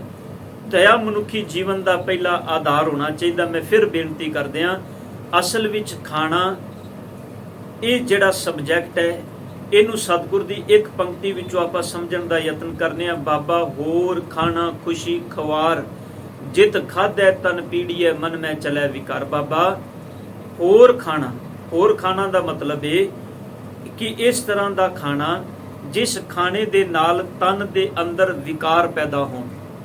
ਹੁਣ ਸਾਧ ਸੰਗਤ, ਇੱਕ ਬੰਦਾ ਆਪਣੀ ਭੁੱਖ ਲਈ ਭੋਜਨ ਖਾ ਰਿਹਾ ਹੈ, ਤੇ ਇੱਕ ਬੰਦਾ ਆਪਣੀ ਤ੍ਰਿਸ਼ਨਾ ਦੇ ਅੰਦਰ ਬੱਝਾ ਹੋਇਆ ਸੰਸਾਰ ਦੇ ਭੋਜਨਾਂ ਨੂੰ ਰਸ ਲਈ ਖਾ ਰਿਹਾ ਹੈ। ਜਿਹੜਾ ਭੋਜਨ ਸਿਰਫ ਤਨ ਦੀ ਭੁੱਖ ਮਿਟਾਉਣ ਲਈ ਖਾਧਾ ਜਾ ਰਿਹਾ ਹੈ, ਸਾਧ ਸੰਗਤ, ਉਸ ਭੋਜਨ ਨੂੰ ਆਪਾਂ ਕਦੀ ਵੀ ਨਕਾਰ ਨਹੀਂ ਸਕਦੇ, ਕਿਉਂਕਿ ਉਹ ਬੰਦੇ ਦੀ ਆਤਮਕ, ਬੰਦੇ ਦੇ ਸਰੀਰ ਦੀ ਪੂਰਤੀ ਲਈ ਹੈ। ਜੇ ਇਨਸਾਨ ਉਹ ਭੋਜਨ ਨਹੀਂ ਖਾਏਗਾ ਤੇ ਖਿਆਲ ਕਰਿਓ ਉਹਨੂੰ ਐਨਰਜੀ, ਊਰਜਾ ਨਹੀਂ ਮਿਲੇਗੀ। ਜੇ ਉਸ ਭੋਜਨ ਦਾ ਤਿਆਗ ਕਰ ਦੇਗਾ ਤੇ ਹੋ ਸਕਦਾ ਹੈ ਉਹਨਾਂ ਚੀਜ਼ਾਂ ਦੀ ਕਮੀ ਕਰਕੇ ਬੰਦੇ ਦੀ ਮੌਤ ਵੀ ਹੋ ਜਾਏ। ਤੇ ਜੇ ਸਤਿਗੁਰ ਪਾਤਸ਼ਾਹ ਕਹਿੰਦੇ ਨੇ ਬੰਦੇ ਕੋਲੋਂ ਸਾਧਨ ਬਿਲਕੁਲ ਸਾਰੇ ਨੇ, ਪਰ ਉਹ ਸਿਰਫ ਆਪਣੀ ਜੀਭ ਦੇ ਰਸ ਲਈ ਖਾ ਰਿਹਾ ਹੈ, ਤੇ ਧੰਨ ਗੁਰੂ ਨਾਨਕ ਪਾਤਸ਼ਾਹ ਕਹਿੰਦੇ ਨੇ ਫਿਰ ਉਸ ਬੰਦੇ ਦਾ ਖਾਣਾ ਵਰਜਿਤ ਹੈ। ਉਹਨੂੰ ਐਸੇ ਖਾਣੇ ਤੋਂ ਗੁਰੇਜ਼ ਕਰਨਾ ਚਾਹੀਦਾ ਹੈ। ਉਹਨੂੰ ਸਭ ਤੋਂ ਪਹਿਲਾਂ ਪਾਖੇ ਧਿਆਨ ਵਿੱਚ ਰੱਖਣਾ ਚਾਹੀਦਾ ਹੈ ਕਿ ਮੈਂ ਇਸ ਸੰਸਾਰ ਤੇ ਪੈਦਾ ਕੀਤੇ ਰੱਬ ਦੇ ਸਭ ਜੀ ਨੇ, ਇਹਨਾਂ ਸਭ ਜੀਆਂ ਦੇ ਉੱਤੇ ਮੈਂ ਦਇਆ ਦਾ ਭਾਵ ਰੱਖਣਾ ਹੈ। ਧਿਆਨ ਦੇਣਾ ਮੈਂ ਪਹਿਲੋਂ ਬੇਨਤੀ ਇਸ ਕਰਕੇ ਕਰ ਰਿਹਾ। ਆਓ ਥੋੜਾ ਜਿਹਾ ਸਤਿਗੁਰ ਕੀ ਉਨ ਪਾਵਨ ਬਾਣੀ ਵਿੱਚੋਂ ਇਸ ਸ਼ਲੋਕ ਨੂੰ ਸਮਝਣ ਦਾ ਯਤਨ ਕਰੀਏ। ਪਾਤਸ਼ਾਹ ਜੀ ਦੇ 2 ਸ਼ਲੋਕ ਨੇ ਧੰਨ ਗੁਰੂ ਨਾਨਕ ਸਾਹਿਬ ਜੀ ਦੇ। ਪਹਿਲਾ ਸ਼ਲੋਕ ਜਿੰਦੇ ਅੰਦਰ ਸਤਿਗੁਰੂ ਗੁਰੂ ਨਾਨਕ ਸਾਹਿਬ ਜੀ ਜ਼ਿਕਰ ਕਰਦੇ ਨੇ। ਪਾਤਸ਼ਾਹ ਕਹਿੰਦੇ ਨੇ ਪਹਿਲਾਂ ਮਾਸੋ ਨਿੰਮਿਆ। ਸਤਿਗੁਰ ਕਹਿੰਦੇ ਨੇ ਪਹਿਲਾਂ ਇਹ ਬੰਦਾ ਮਾਸ ਦੇ ਅੰਦਰੋਂ ਨਿੰਮਿਆ ਦਾ ਮਤਲਬ ਇਹ ਬਣਿਆ, ਇਹਦਾ ਮੁੱਢ ਬੱਝਾ। ਮਾਸ ਦੇ ਅੰਦਰ ਭਾਵ ਮਾਂ ਦੇ ਉਦਰ ਦੇ ਅੰਦਰ। ਮਾਂ ਦਾ ਉਦਰ, ਧਿਆਨ ਦੇਣਾ, ਮਾਂ ਦਾ ਪੇਟ ਇਹ ਮਾਸ ਹੈ। ਸਤਿਗੁਰ ਕਹਿੰਦੇ ਨੇ ਪਹਿਲਾਂ ਮਾਸੋ ਨਿੰਮਿਆ, ਮਾਸ ਦੇ ਅੰਦਰ, ਮਾਂ ਦੇ ਉਦਰ ਦੇ ਅੰਦਰ ਇਹਦਾ ਮੁੱਢ ਬੱਝਾ। ਮਾਸੈ ਅੰਦਰ ਵਾਸ। ਸਭ ਕਹਿੰਦੇ ਨੇ ਮਾਸ ਦੇ ਅੰਦਰ ਭਾਵ ਮਾਂ ਦੇ ਉਦਰ ਦੇ ਅੰਦਰ ਧੰਨ ਗੁਰੂ ਨਾਨਕ ਸਾਹਿਬ ਜੀ ਕਹਿੰਦੇ ਨੇ ਇਹਦਾ ਵਾਸ ਹੋਇਆ। ਇਹਨੂੰ ਜੀਵਨ ਦੀ ਰੋਹ ਕਿੱਥੋਂ ਮਿਲੀ ਹੈ? ਧੰਨ ਗੁਰੂ ਨਾਨਕ ਪਾਤਸ਼ਾਹ ਕਹਿੰਦੇ ਨੇ ਮਾਂ ਦੇ ਉਦਰ ਦੇ ਵਿੱਚੋਂ। ਸਭ ਤੋਂ ਪਹਿਲਾਂ ਪਾਤਸ਼ਾਹ ਕਹਿੰਦੇ ਨੇ ਇਸ ਮਾਂ ਦੇ ਉਦਰ ਦੇ ਅੰਦਰ ਇਹ ਮਾਸ ਤੋਂ ਹੀ, ਉਸ ਮਾਸ ਦੇ ਅੰਦਰ ਇਹ ਨਿੰਮਿਆ, ਇਹਦਾ ਮੁੱਢ ਬੱਝਾ। ਪਿਤਾ ਦਾ ਜਿਹੜਾ ਬਿੰਦ ਹੈ ਇਹ ਵੀ ਮਾਸ ਹੈ। ਧਿਆਨ ਦੇਣਾ, ਸਤਿਗੁਰ ਨੇ ਜਿਹੜਾ ਬਚਨ ਇਸ ਕਰਕੇ ਥੋੜੀ ਖੁੱਲ ਕੇ ਵਿਚਾਰ ਕਰਨਾ ਚਾਹਨਾ ਤਾਂ ਕਿ ਸਤਿਗੁਰ ਦੇ ਇਹਨਾਂ ਪਾਵਨ ਬਚਨਾਂ ਦੀ ਸਾਧ ਸੰਗਤ ਸਾਨੂੰ ਸਮਝ ਆਵੇ। ਪਾਤਸ਼ਾਹ ਜੀ ਕਹਿੰਦੇ ਨੇ ਪਿਤਾ ਦੇ ਜਿਹੜਾ ਬਿੰਦ ਹੈ, ਧੰਨ ਗੁਰੂ ਨਾਨਕ ਸਾਹਿਬ ਕਹਿੰਦੇ ਨੇ ਉਹ ਵੀ ਮਾਸ ਹੈ। ਤੇ ਉਹ ਮਾਸ ਮਾਂ ਦੇ ਉਦਰ ਦੇ ਅੰਦਰ ਉਸ ਬੱਚੇ ਦੇ ਵਿਕਾਸ ਦੇ ਰੂਪ ਵਿੱਚ ਇਹਦਾ ਮੁੱਢ ਵੱਜਦਾ ਹੈ। ਇਹਦਾ ਜਨਮ ਇਸ ਬੱਚੇ ਨੂੰ ਘੜਿਆ ਜਾਂਦਾ ਹੈ ਪਰਮਾਤਮਾ ਵੱਲੋਂ। ਹੁਣ ਧੰਨ ਗੁਰੂ ਨਾਨਕ ਸਾਹਿਬ ਜੀ ਕਹਿੰਦੇ ਨੇ ਜੀਓ ਪਾਏ ਮਾਸ ਮੂੰਹ ਮਿਲਿਆ। ਫਿਰ ਸਤਿਗੁਰ ਕਹਿੰਦੇ ਨੇ ਜਦੋਂ ਇਸ ਸੰਸਾਰ ਦੇ ਵਿੱਚ ਆਇਆ, ਮਾਸ ਅੰਦਰ ਮਾਤਾ ਦੇ ਉਦਰ ਦੇ ਵਿੱਚ ਇਹਦਾ ਵਿਕਾਸ ਹੁੰਦਾ ਹੈ 9 ਮਹੀਨੇ, ਜਿਹਨੂੰ ਸਾਹਿਬ ਨੇ ਬਾਣੀ ਵਿੱਚ ਵੀ ਕਿਹਾ। ਪਾਤਸ਼ਾਹ ਕਹਿੰਦੇ ਨੇ ਜਦੋਂ ਗੁਰੂ ਹਰਗੋਬਿੰਦ ਸਾਹਿਬ ਜੀ ਦਾ ਅਸੀਂ ਪ੍ਰਕਾਸ਼ ਦਾ ਜਦੋਂ ਉਸ ਪਾਵਨ ਸ਼ਬਦ ਪੜ੍ਹਨੇ ਆ ਤੇ ਪਾਤਸ਼ਾਹ ਕਹਿੰਦੇ ਨੇ ਦਸੀ ਮਾਸੀ ਬਾਲਕ ਹੁਕਮ ਜਨਮ ਲਿਆ। 10 ਮਹੀਨਿਆਂ ਦੇ ਵਿੱਚ ਧੰਨ ਗੁਰੂ ਹਰਗੋਬਿੰਦ ਪਾਤਸ਼ਾਹ ਜੀ ਨੇ ਸੰਸਾਰ ਵਿੱਚ ਉਹਨਾਂ ਦੀ ਆਮਦ ਹੋਈ। ਇਹ ਸਾਹਿਬ ਦੇ ਤੁਸੀਂ ਹੋਰ ਅਨੇਕ ਐਸੇ ਬਚਨ ਪੜ੍ਹਦੇ ਹੋ ਜਿੱਥੇ ਸਤਿਗੁਰ ਨੇ ਜ਼ਿਕਰ ਕੀਤਾ ਹੈ ਕਿ 9 ਮਹੀਨੇ ਬਾਅਦ ਇਸ ਸੰਸਾਰ ਦੇ ਵਿੱਚ ਆਇਆ। ਹੁਣ ਪਾਤਸ਼ਾਹ ਕਹਿੰਦੇ ਨੇ ਜੀਓ ਪਾਏ ਮਾਸ ਮੂੰਹ ਮਿਲਿਆ, ਹੱਡ ਚੰਮ ਤਨ ਮਾਸ। ਪਾਤਸ਼ਾਹ ਕਹਿੰਦੇ ਨੇ ਜੀਓ ਪਾਏ, ਫਿਰ ਇਸ ਸਰੀਰ ਦੇ ਅੰਦਰ ਪ੍ਰਮਾਤਮਾ ਨੇ ਜਿੰਦ ਪਾਈ। ਮਾਂ ਦੇ ਉਦਰ ਦੇ ਅੰਦਰ ਇਹਦੇ ਅੰਦਰ ਜਿੰਦ ਪੈ ਗਈ, ਸਵਾਸ ਚੱਲ ਪਏ। ਪਾਤਸ਼ਾਹ ਕਹਿੰਦੇ ਨੇ ਮਾਸ ਮੂੰਹ ਮਿਲਿਆ। ਜਦੋਂ ਉਹਨੇ ਸੰਸਾਰ ਵਿੱਚ ਆਇਆ, ਧੰਨ ਗੁਰੂ ਨਾਨਕ ਪਾਤਸ਼ਾਹ ਜੀ ਕਹਿੰਦੇ ਨੇ ਵੇਖੋ ਇਹਨੂੰ ਜੀਭ ਵੀ ਮਾਸ ਦੀ ਮਿਲੀ, ਜਿਸ ਜੀਭ ਦੇ ਨਾਲ ਇਹਨੇ ਸੰਸਾਰ ਦੇ ਭੋਜਨਾਂ ਨੂੰ ਛਕਣਾ ਹੈ, ਸਵਾਦ ਮਾਨਣੇ ਨੇ। ਮੂੰਹ ਮਾਸ ਮੂੰਹ ਮਿਲਿਆ, ਹੱਡ ਚੰਮ ਤਨ ਮਾਸ। ਧੰਨ ਗੁਰੂ ਨਾਨਕ ਸਾਹਿਬ ਕਹਿੰਦੇ ਨੇ ਇਹਦੀਆਂ ਹੱਡੀਆਂ, ਇਹਦੀ ਚਮੜੀ, ਇਹ ਸਭ ਧੰਨ ਗੁਰੂ ਨਾਨਕ ਸਾਹਿਬ ਕਹਿੰਦੇ ਨੇ ਮਾਸ ਦਾ ਬਣਿਆ ਹੋਇਆ ਹੈ। ਹੱਡ ਚੰਮ ਤਨ ਮਾਸ। ਫਿਰ ਪਾਤਸ਼ਾਹ ਕਹਿੰਦੇ ਨੇ ਮਾਸੋਂ ਬਾਹਰ ਕੱਢਿਆ। ਮਾਸ ਵਿੱਚੋਂ ਭਾਵ ਮਾਂ ਦੇ ਉਦਰ ਦੇ ਵਿੱਚੋਂ ਇਸ ਸੰਸਾਰ ਵਿੱਚ ਆਇਆ। ਜਦੋਂ ਧੰਨ ਗੁਰੂ ਨਾਨਕ ਸਾਹਿਬ ਕਹਿੰਦੇ ਨੇ ਸੰਸਾਰ ਵਿੱਚ ਆਇਆ, ਆਉਂਦੇ ਨੂੰ ਇਹਨੇ ਕੁਰਲਾਹਟ ਰੋਣਾ ਸ਼ੁਰੂ ਕੀਤਾ। ਜਦੋਂ ਇਹ ਰੋਇਆ, ਇਹਦੇ ਪਰਿਵਾਰ ਦੇ ਜੀਆਂ ਨੂੰ, ਇਹਦੀ ਮਾਂ ਨੂੰ ਮਹਿਸੂਸ ਹੋਇਆ ਵੀ ਇਹਨੂੰ ਭੁੱਖ ਲੱਗੀ ਹੈ। ਮਾਂ ਨੇ ਉਸ ਬੱਚੇ ਦੇ ਲਈ ਆਹਾਰ, ਜਿਹੜਾ ਸਭ ਤੋਂ ਪਹਿਲਾ ਆਹਾਰ ਬੱਚੇ ਦਾ ਹੈ, ਉਹ ਮਾਂ ਦਾ ਦੁੱਧ ਹੈ। ਅਸੀਂ ਸਭ ਜਾਣਦੇ ਹਾਂ ਸਾਧ ਸੰਗਤ, ਇਹ ਸੰਸਾਰ ਦਾ ਨਿਯਮ ਹੈ। ਇਸ ਨਿਯਮ ਤੋਂ ਆਪਾਂ ਕੋਈ ਵੀ ਮੁਨਕਰ ਨਹੀਂ। ਹੁਣ ਜਦੋਂ ਸੰਸਾਰ ਵਿੱਚ ਆਇਆ, ਸਤਿਗੁਰ ਕਹਿੰਦੇ ਨੇ ਮਾਸੋਂ ਬਾਹਰ ਕੱਢਿਆ, ਮਾਂ ਦੇ ਉਦਰ ਵਿੱਚੋਂ ਬਾਹਰ ਕੱਢਿਆ ਗਿਆ। ਹੁਣ ਜਦੋਂ ਇਹਨੂੰ ਭੁੱਖ ਲੱਗੀ ਤੇ ਮਾਂ ਨੇ 36 ਪ੍ਰਕਾਰ ਦੇ ਭੋਜਨ ਨਹੀਂ ਦਿੱਤੇ। ਇਹਨੂੰ ਇਹ ਨਹੀਂ ਆਖਿਆ ਵੀ ਬੇਟਾ ਤੂੰ ਆਇਆ ਤੇ ਤੈਨੂੰ ਰੋਟੀ ਬਣਾ ਕੇ ਖਵਾਵਾਂ, ਤੈਨੂੰ ਭੁੱਖ ਲੱਗੀ ਏ ਤੇ, ਜਾਂ ਤੈਨੂੰ 36 ਪ੍ਰਕਾਰ ਦੇ ਭੋਜਨ ਹੋਰ ਪਕਾ ਕੇ ਦਿਆਂ। ਸਤਿਗੁਰ ਕਹਿੰਦੇ ਨੇ ਜਦੋਂ ਭੁੱਖ ਲੱਗੀ, ਇਹ ਬੱਚਾ ਰੋਇਆ ਤੇ ਕੁਰਲਾਇਆ, ਤੇ ਉਸ ਵੇਲੇ ਮਾਂ ਨੇ ਇਹਨੂੰ ਆਪਣਾ ਦੁੱਧ ਪਿਆਇਆ। ਤੇ ਸਤਿਗੁਰ ਜੀ ਉਸ ਵੇਲੇ ਸ਼ਬਦ ਵਰਤਦੇ ਨੇ ਮੰਮਾ ਮਾਸ ਗਿਰਾਸ, ਭਾਵ ਮਾਂ ਦਾ ਜਿਹੜਾ ਥਨ ਸੀ ਉਹ ਇਸ ਦੇ ਮੂੰਹ ਵਿੱਚ ਆਇਆ ਤੇ ਉਸ ਮੂੰਹ ਨੂੰ, ਉਸ ਥਣ ਨੂੰ ਚੁੰਘ ਕੇ ਧੰਨ ਗੁਰੂ ਨਾਨਕ ਸਾਹਿਬ ਕਹਿੰਦੇ ਨੇ ਇਹਨੇ ਆਪਣੇ ਅੰਦਰ ਦੀ ਭੁੱਖ ਨੂੰ ਮਿਟਾਇਆ। ਮੰਮਾ ਮਾਸ ਗਿਰਾਸ, ਹੁਣ ਸਾਹਿਬ ਕਹਿੰਦੇ ਨੇ ਮੂੰਹ ਮਾਸੈ ਕਾ। ਸਤਿਗੁਰ ਕਹਿੰਦੇ ਨੇ ਇਹਦਾ ਮੂੰਹ ਵੀ ਮਾਸ ਦਾ ਹੈ, ਜੀਭ ਮਾਸੈ ਕੀ, ਇਹਦੀ ਜੀਭਾ ਵੀ ਮਾਸ ਦੀ ਹੈ। ਮਾਸੈ ਅੰਦਰ ਸਾਸ, ਸਤਿਗੁਰ ਕਹਿੰਦੇ ਨੇ ਜਿਹੜੀ ਸਵਾਸ ਰੱਬ ਨੇ ਪਾਏ ਨੇ ਉਹ ਵੀ ਮਾਸ ਦੇ ਇਸ ਟੁਕੜੇ ਦੇ ਅੰਦਰ ਪਾਏ ਨੇ। ਸਰੀਰ ਮਾਸ ਦਾ ਟੁਕੜਾ ਹੈ, ਇਸ ਮਾਸ ਦੇ ਟੁਕੜੇ ਦੇ ਅੰਦਰ ਰੱਬ ਨੇ ਇਹ ਹੱਡ ਚੰਮ ਦਾ ਮਾਸ ਬਣਾ ਕੇ ਇਹਦੇ ਅੰਦਰ ਦਾਤਾਰ ਪਿਤਾ ਨੇ ਕਿਰਪਾ ਕਰਕੇ ਅੰਦਰ ਜਿੰਦ ਪਾ ਦਿੱਤੀ। ਸਾਹਿਬ ਕਹਿੰਦੇ ਨੇ ਮੂੰਹ ਵੀ ਮਾਸ ਦਾ, ਜੀਭਾ ਵੀ ਮਾਸ ਦੀ, ਵੱਡਾ ਹੋਆ ਵਿਆਹਿਆ। ਹੁਣ ਸਤਿਗੁਰ ਕਹਿੰਦੇ ਨੇ ਜਦੋਂ ਸਰੀਰਕ ਅਰਬਲਾ ਕਰਕੇ ਥੋੜਾ ਵੱਡਾ ਹੋਇਆ, ਧੰਨ ਗੁਰੂ ਨਾਨਕ ਸਾਹਿਬ ਜੀ ਕਹਿੰਦੇ ਨੇ ਵਿਆਹਿਆ ਗਿਆ। ਤੇ ਵਿਆਹਨ ਤੋਂ ਬਾਅਦ ਇਹ ਘਰ ਵਿੱਚ ਇਹਨੇ ਜਦੋਂ ਵਿਆਹ ਹੋਇਆ, ਕਿਸੇ ਬੱਚੀ ਦਾ ਸਾਗ ਵੇਖਿਆ ਮਾਤਾ ਪਿਤਾ ਨੇ, ਉਹਦੇ ਨਾਲ ਇਹਦੀਆਂ ਲਾਵਾਂ ਹੋਈਆਂ, ਵਿਆਹ ਹੋਇਆ, ਆਨੰਦ ਹੋਇਆ, ਘਰ ਵਿੱਚ ਆਇਆ। ਸਤਿਗੁਰ ਕਹਿੰਦੇ ਨੇ ਵੇਖ ਜਦੋਂ ਵੱਡਾ ਹੋ ਕੇ ਵਿਆਹਿਆ ਤੇ ਸਤਿਗੁਰ ਕਹਿੰਦੇ ਨੇ ਘਰ ਵਿੱਚ ਵੀ ਮਾਸ ਲੈ ਕੇ ਆਇਆ। ਭਾਵ ਆਪ ਵੀ ਮਾਸ ਦਾ, ਮੂੰਹ ਮਾਸੇ ਕਾ, ਜੀਭ ਮਾਸੇ ਕੀ। ਪਾਤਸ਼ਾਹ ਕਹਿੰਦੇ ਨੇ ਮਾਸੇ ਅੰਦਰ ਸਾਸ। ਹੁਣ ਜਦੋਂ ਵੱਡਾ ਹੋ ਕੇ ਵਿਆਹਿਆ ਗਿਆ ਤੇ ਸਤਿਗੁਰ ਕਹਿੰਦੇ ਨੇ ਅੱਗੋਂ ਜਿਹੜੀ ਅਰਧਾਂਗਣੀ ਮਿਲੀ, ਜਿਹੜੀ ਔਰਤ ਇਹਦੇ ਲੜ ਲੱਗ ਕੇ ਆਈ, ਉਹ ਔਰਤ, ਉਹ ਬੀਬੀ, ਉਹ ਬੱਚੀ ਵੀ ਸਤਿਗੁਰ ਕਹਿੰਦੇ ਨੇ ਉਹ ਵੀ ਇੱਕ ਮਾਸ ਦਾ ਹੀ ਟੁਕੜਾ ਹੈ। ਦਾਤਾਰ ਪਿਤਾ ਜੀ ਕਹਿੰਦੇ ਨੇ ਘਰ ਲੈ ਆਇਆ ਮਾਸ, ਮਾਸੋਂ ਹੀ ਮਾਸ ਉਪਜੈ। ਪਾਤਸ਼ਾਹ ਕਹਿੰਦੇ ਨੇ ਮਾਸ ਤੋਂ ਫਿਰ ਮਾਸ ਦਾ ਜਨਮ ਹੋਇਆ। ਭਾਵ ਮਾਤ ਪਿਤਾ ਬਿਨ ਬਾਲ ਨਾ ਹੋਈ। ਸਾਹਿਬ ਧੰਨ ਗੁਰੂ ਗ੍ਰੰਥ ਸਾਹਿਬ ਪਾਤਸ਼ਾਹ ਜੀ ਦਾ ਇਹ ਮੁਬਾਰਕ ਬਚਨ ਹੈ। ਅੱਗੇ ਜਾ ਕੇ ਸਾਧ ਸੰਗਤ ਦੇ ਸ਼ਲੋਕ ਦੇ ਵਿੱਚ ਸਤਿਗੁਰੂ ਜੀ ਦਾ ਹੋਰ ਖੁਲਾਸਾ ਕਰਨਗੇ।